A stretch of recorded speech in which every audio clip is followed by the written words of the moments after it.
Aquí estamos en una nueva semana política, programa El Mostrador Televisión que se dedica al análisis, a la conversación de política, economía, negocios. Voy a partir a la inversa, Iván Weissman, como siempre, nuestro editor general de mercados. Y tenemos un invitado que no es invitado, es de la casa, Jorge Pirincho Navarrete. Tiene nombre como de jugador de fútbol, ¿eh? Efectivamente.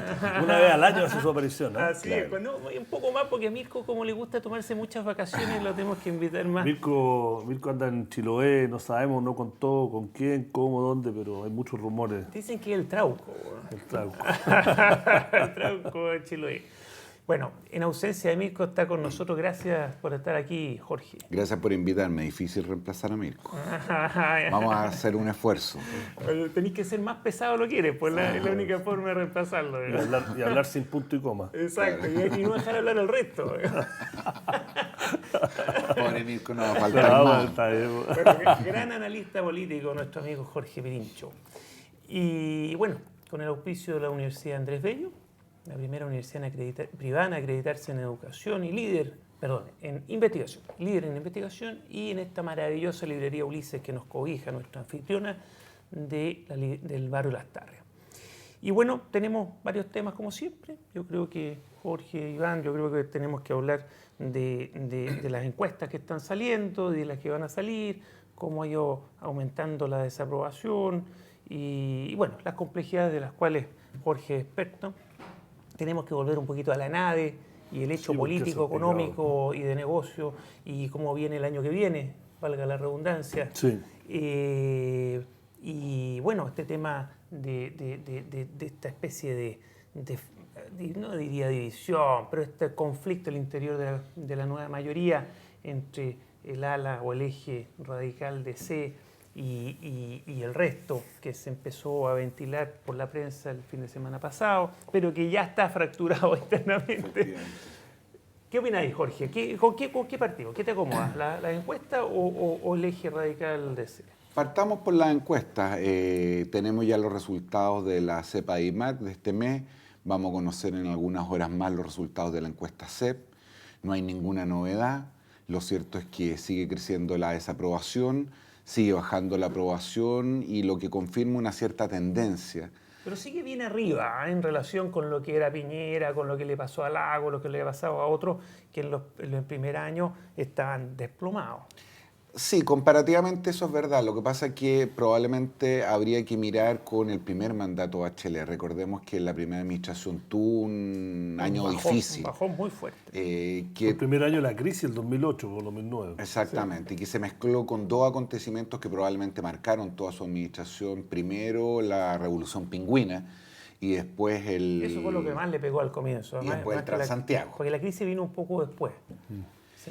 Y en ese contexto yo creo que uno podrá evaluar si ha sido mejor o peor, pero lo que no cabe ninguna duda es que ha sido distinto a como originalmente se imaginaba, con mucha mayor resistencia ciudadana y dos escenarios no previstos. Primero, la profundización de la crisis económica que hace todavía más complejo el debate político y una mayor interpelación respecto al rol del Estado. Y una discusión sobre cuáles son los ámbitos donde se debe concentrar y donde no, han generado un cóctel difícil de tragar. Y yo creo que lo que reflejan las encuestas hoy día es una incertidumbre no respecto a un escenario adverso, fíjate, que es lo que uno veía en anteriores mediciones. Chile desde el año 90 a la fecha ha pasado por múltiples crisis. Hoy día la incertidumbre es respecto de si las personas que están a cargo van a tomar o no las decisiones correctas. Hay una duda instalada respecto a la capacidad del capitán, no necesariamente de lo fuerte de la tormenta. Y yo creo que eso no solo se refleja en la oposición y en la opinión pública, sino también en la disputa al interior de la nueva mayoría. Capitán y del contramaestre. Yo creo que eso, yo lo iba a hablar más tarde, pero eso efectivamente que cuando uno habla con el sector privado, y es fácil pegarle al sector privado porque hacen muchos autogoles, pero son al fin y al cabo esta iniciativa que el gobierno ha tratado, sobre todo después de que se aprobó la reforma tributaria, ¿no? de tirar lazos, porque se han dado cuenta que no puede seguir este clima crispado, pero no se arregla porque si tú hablas, no estoy hablando con los rabiosos ultraderechistas del mundo empresarial, sino que los tipos que son más pragmáticos, que dicen, mire, yo acá te hacen un análisis muy frío y con muchos datos y anécdotas diciendo por qué yo les doy un ejemplo de ayer que confirma cosas que hemos venido escuchando. Un empresario que fue con la presidenta a Europa, a Alemania y a España, dijo la verdad que escuchamos todo lo que y fue muy convincente. Entonces llegamos a Chile, ¿no? Y a los menos de una semana que volvimos, ¿no? Y el mensaje de ella, las reglas son estables, no vamos a cambiar todo, créanme que esta cuestión va a ser grave, y llegamos acá y a los 3 o 4 días, uno de sus ministros, que es en teoría lo más cuerdo, el ministro de Obras Públicas, se manda un discurso en que dice no, porque van a cambiar todas las reglas de esto, y en una industria que este empresario está metido. Entonces yo me acuerdo que le mandé un mensaje a través de un intermediario a La Moneda, diciendo, ¿a quién le vamos a creer? ¿El discurso de ayer del ministro de mi rubro o lo que nos dijo la presidenta en el avión? Eso te decía el empresario. Y esto es constante. Tú hablas con la gente de las AFP y te dicen, efectivamente, nosotros nos reunimos con el señor Arena o nos reunimos a veces con Peñalillo y te dicen, realmente queremos que ustedes sean partners. Y al otro día habláis con Sid, uno, no sé, pues mi gerente de finanzas, estoy inventando, se reúne con Sid de la Comisión ISAPRE y dice, no, a mí La Moneda, nada, no me importa lo que dijo, estoy parafraseando, no me importa lo que les dijo usted, Arena, yo tengo un mandato y acá vamos a tener un fondo único. Entonces tú decís, ¿qué pasa acá? No, es un tema lo que decía Jorge de conducción, ¿eh? Capitán, perdón, amigo, confundí SAPER con AFP. Bravo la comisión de la AFP y CIDE el que está en la Lo que pasa es que lo que apunta Iván es bien importante porque, a ver, yo creo que, como diríamos los abogados, se trabó la litis. Hay una disputa interna. El diagnóstico es que las cosas no andan bien y hay una serie de interrogantes. Yo creo que vivimos con un momento de inflexión. Por ejemplo, una interrogante obvia. ¿Este es un gobierno que va a mantener su vocación transformadora y de cambio? ¿O más bien que fue el mandato popular? Que fue el mandato popular, ¿o más bien se va a concentrar en hacer una buena administración? Segunda tensión, ¿este es un gobierno que insiste en una agenda programática pro igualdad o empieza a preocuparse preferentemente del crecimiento económico? Porque incluso los que tenemos... Que se están empezando a distanciar ambas variables. Exactamente, ¿no? Que incluso quienes tenemos una profunda vocación igualitarista sabemos que para distribuir hay que generar. Exacto.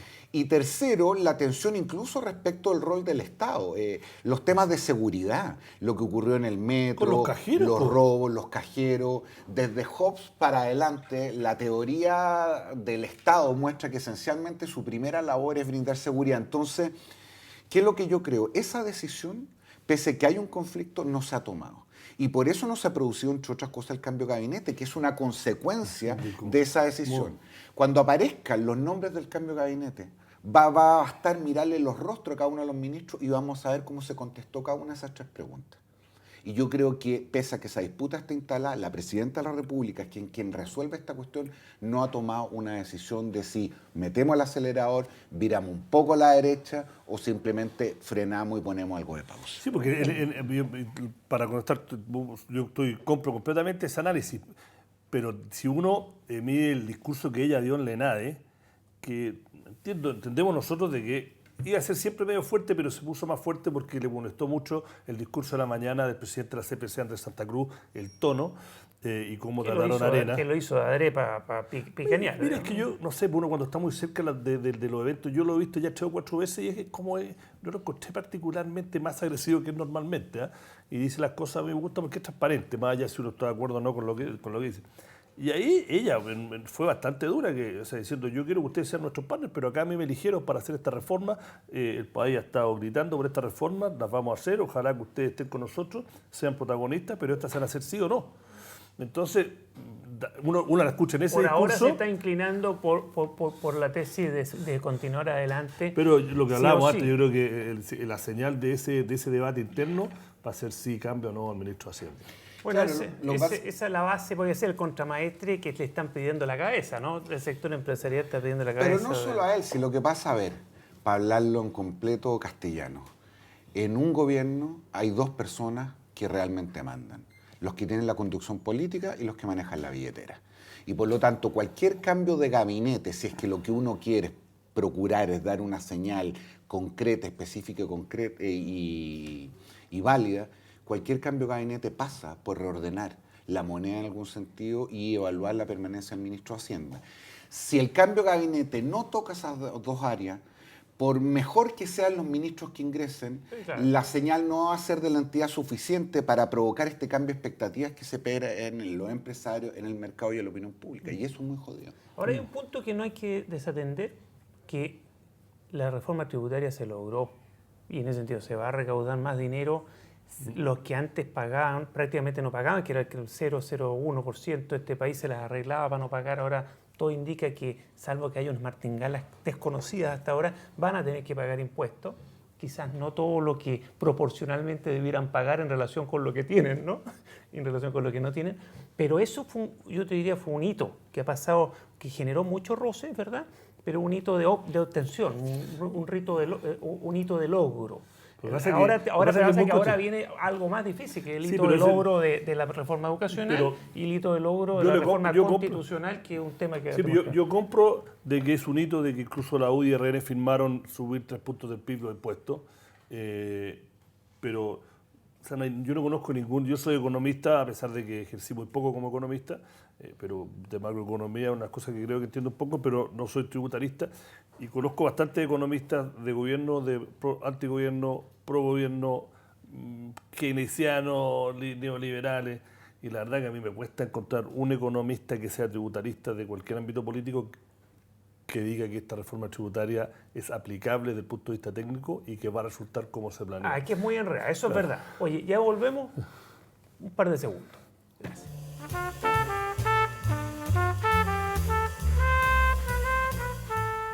Bueno, estamos de vuelta con el auspicio de la Universidad Andrés Bello. Desde acá, nuestra anfitriona, la librería Ulises del barrio Las Tarrias. Y estábamos hablando de la reforma tributaria como un éxito dentro de las complejidades y de sus enredos, pero un éxito, una obtención dentro de las 3 grandes reformas anunciadas, ¿cierto? Una de las 3.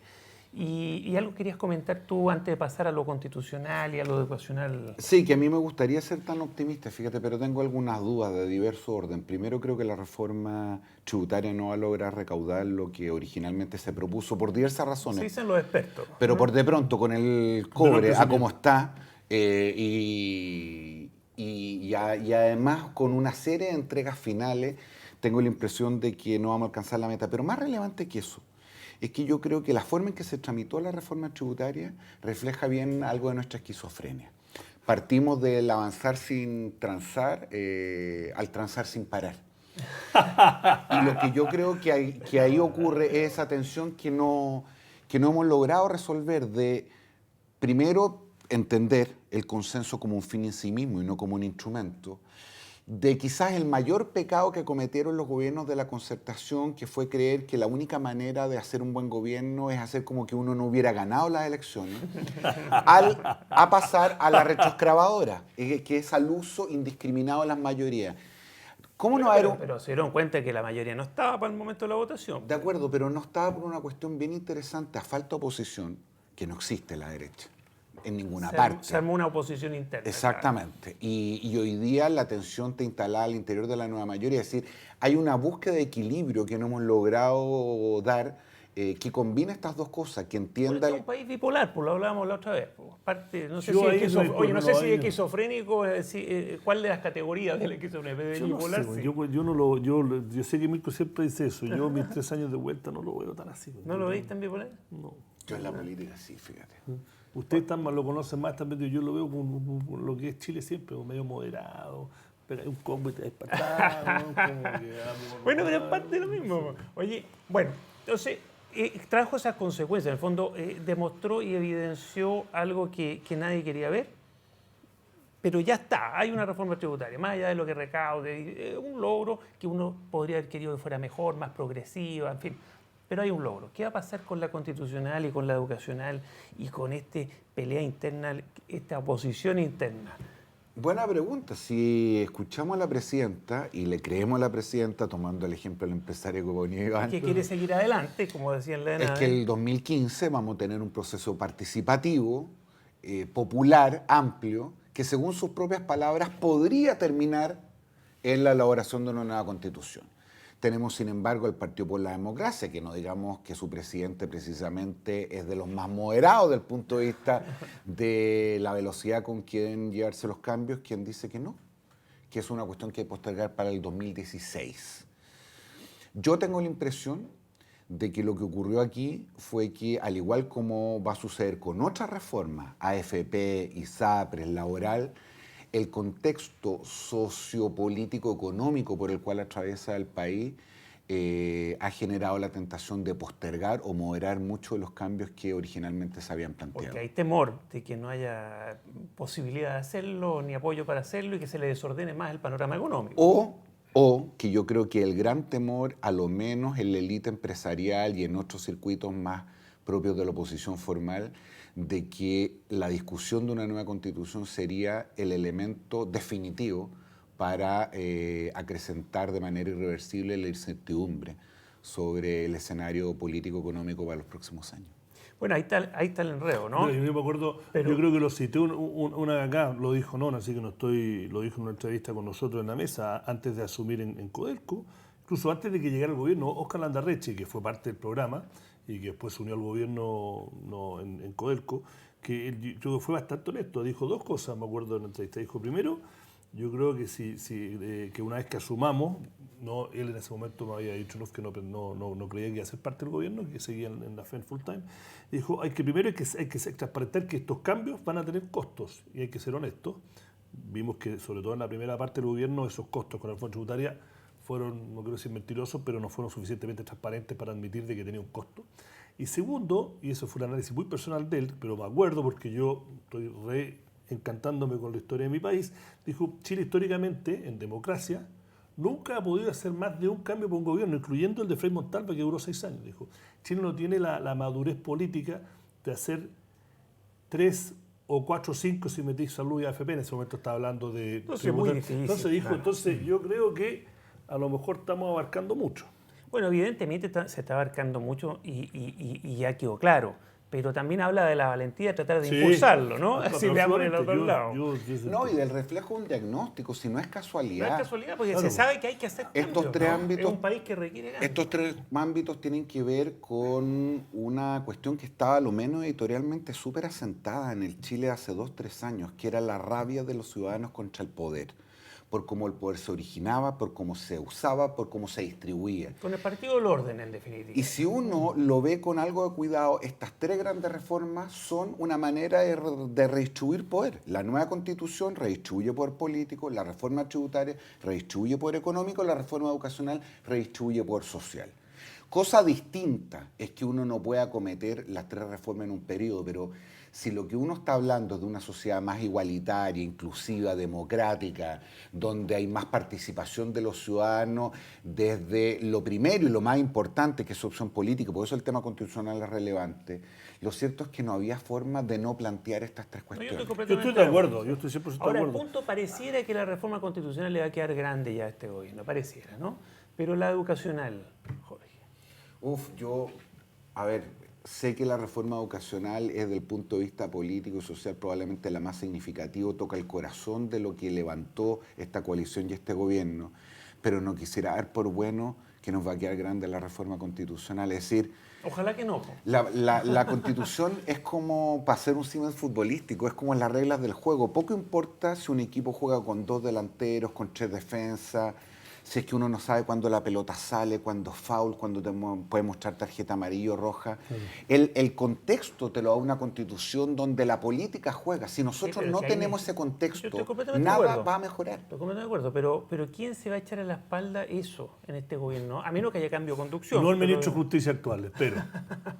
Ese es el problema. Bueno, volvemos a la conducción, que es el tema que conversamos al comienzo.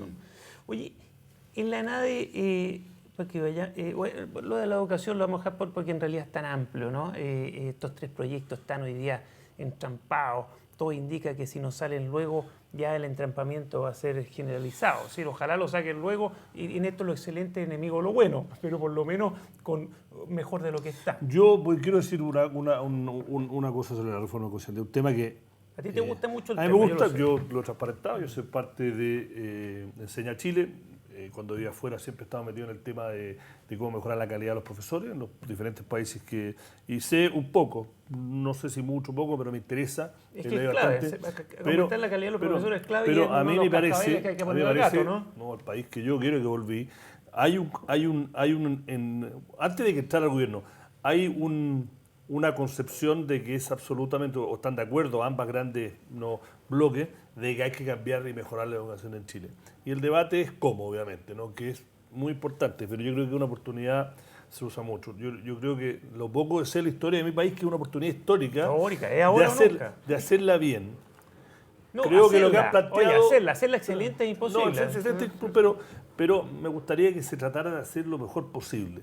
Creo que los argumentos de los que se oponen a la propuesta del gobierno han sido bastante mezquinos, pero también creo que las propuestas que ha hecho el gobierno han sido bastante mediocres. Bueno, es verdad. Yo creo que además el Ministerio de Educación todavía no sabe qué hacer con la educación pública, por lo menos no lo ha planteado y es clave, ¿no? Es que ese punto es bien significativo. Yo tiendo a estar de acuerdo con todo lo que dice Iván. Tuve el privilegio de vivir fuera de Chile muchos años, en Madrid, y me tocó la experiencia que hoy día uno refleja como un eslogan, pero que mi hija estudiaba en el mismo colegio que el hijo de la persona que cuidaba en mi edificio. Y la relación entre los dos y la forma en cómo se trataban los marcaba culturalmente de forma completamente distinta a lo que ocurre en un país como este. Ahora, dicho eso, yo estando de acuerdo, por ejemplo, con el término de la selección, con el término del copago, con el término del lucro, creo que aquí el error fue no sopesar el profundo cambio cultural que significaba imponer una reforma de esta naturaleza después de 3 y 4 décadas donde literalmente destruimos la educación pública. Entonces, es muy difícil pedirle a un ciudadano común y corriente, modesto, que marginalmente contribuye a la educación de sus cabros y por lo tanto está a favor del lucro, el copago de la selección, decirle termine de hacer eso sin mostrarle una alternativa que sea igual o mejor. No puedo estar más de y por lo tanto lo que nosotros tuvimos que haber hecho es haber inyectado calidad, recursos, infraestructura, la educación pública y para haberle mostrado 100% de acuerdo. este costo alternativo. Por lo menos hacerlo paralelo para o sea, yo creo que, y masticar mira, Chile, yo pero creo, dejar postergado yo estoy 100% de acuerdo, porque yo creo que si hubiese salido Izaguirre y dice, mira, pasamos la reforma tributaria, ahora será la educacional, y estos 8.200 millones de dólares que vamos a recaudar estos 4 años, la mitad de eso, por año, la mitad de eso vamos a doblarle el sueldo a los mejores profesores, vamos a construir los colegios con la mejor infraestructura. Claro, eso ya no se hizo. Entonces, claro, o sea, yo creo que ahí la derecha no hubiese tenido ningún argumento. Y faltan problemas, elementos conceptuales, porque todos sabemos, la selección por dinero, por cuna, es inaceptable. Pero hay algunas selecciones que son perfectamente aceptables, que es la selección por empeño, ¿cierto? La selección por capacidad para ciertas cosas y no para otras. Son cuestiones que hay que conversar, si no puede ser absoluta la falta de selección. Que el Instituto Nacional no quiera seleccionar por esfuerzo y por mérito. Oye, es raro. Es raro. Es raro, porque ¿por qué tan absoluto? Las cosas tienen que tener ciertos matices. O a lo menos tener la capacidad y la pedagogía para presentarla de forma distinta. Yo creo que esta incertidumbre que ha generado un movimiento que yo no catalogaría de un grupo de fácticos ni pagados por la derecha. Lo que está ocurriendo en la comunidad de padres y apoderados es un fenómeno real, probablemente menos masivo como algunos medios lo presentan, seguro, pero real. Y es una cuestión obvia, porque si hay algo peor que meterle a un ciudadano la mano en el bolsillo, es transmitirle la sensación que se está experimentando con el futuro social. Por supuesto. Volvemos. Gracias.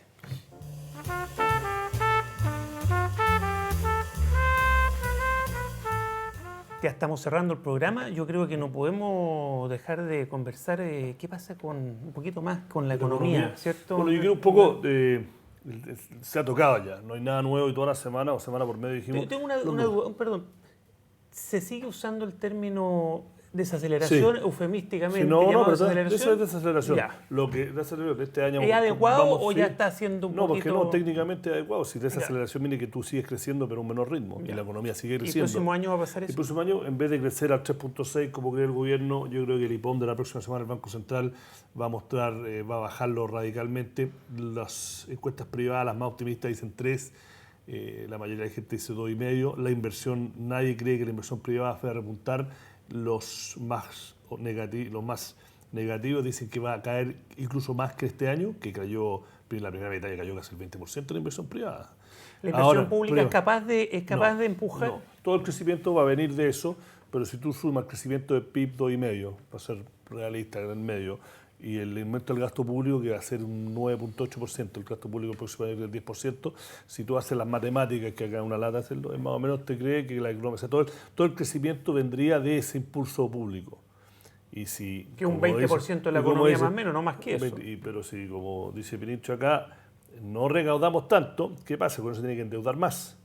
Se tiene que endeudar más, ya sea trayendo la plata de afuera, que estás vendiendo dólares, ¿qué significa? El peso se va a 700, que también para los exportadores de fruta y de vino, pero para la inflación se le complica la inflación, el Banco Central no puede bajar tasas. Hay toda una cosa que, y el panorama económico, o sea, citando a Clinton, en la economía estúpido, yo creo que la presidenta se está dando cuenta En la de economía que estúpido, así sí. se fue con el que ganó la campaña, o sea, todos los días, para que no se olvidara a nadie, la campaña que no hablan de nada más.